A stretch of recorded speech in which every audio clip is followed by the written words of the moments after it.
kebijakan lockdown baik di tingkat nasional maupun di tingkat daerah adalah kebijakan pemerintah pusat.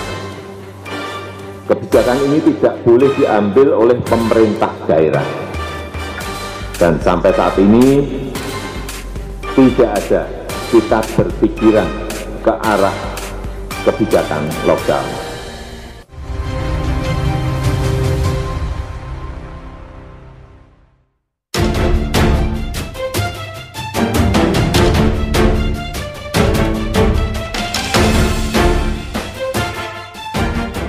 Presiden Joko Widodo menegaskan tak berpikir untuk melakukan kebijakan lockdown atau menghentikan total pergerakan manusia. Beberapa negara telah menerapkan lockdown untuk mencegah penyebaran virus corona. Tidak ada kita berpikir ke arah kebijakan lockdown, tegas Presiden Joko Widodo di Istana pada Senin 16 Maret 2020. Presiden Jokowi menggarisbawahi pemerintah saat ini berupaya mengurangi mobilitas orang dari satu tempat ke tempat lain, menjaga jarak dan mengurangi kerumunan orang yang membawa resiko besar penyebaran COVID-19.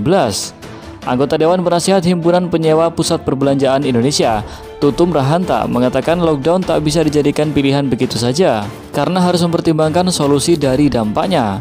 Bagaimana impactnya bagi saudara kita yang nggak ada kerja, terutama bagi orang yang bisa mendapat rezeki dari keramaian, kata Tutum kepada CNBC Indonesia. Selain itu, menurut Tutum, kebijakan lockdown harus benar-benar dipersiapkan karena konsekuensi saat banyak orang tak bisa keluar rumah, maka segala kebutuhan pokok harus tetap tersedia. Ia mencontohkan kebijakan lockdown yang terjadi di kota Wuhan asal mula virus corona. Bagi dunia usaha termasuk retail tentu saja siap saja bila memang pilihan terburuk dilakukan.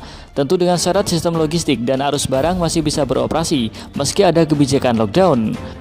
Sementara itu, Ketua Bidang Pengupahan dan Bansos Asosiasi Pengusaha Indonesia DKI Jakarta Nurjaman berpendapat bila opsi lockdown tak dilakukan maka bisa memakai skenario yang dilakukan di Korsel tanpa lockdown.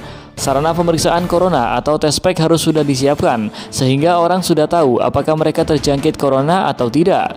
Dampaknya ekonomi tak terlalu terganggu dan asalkan disiplin masyarakat. Sementara itu, Ketua Umum Apindo Haryadi Sukamdhani menyerahkan kepada pemerintah soal skenario apa yang akan diambil. Bagi pengusaha yang penting adalah kepastian. Ia menggarisbawahi bila lockdown berlaku, maka konsekuensinya pada pelaku ekonomi khususnya dunia usaha, karena cash flow mereka akan nihil.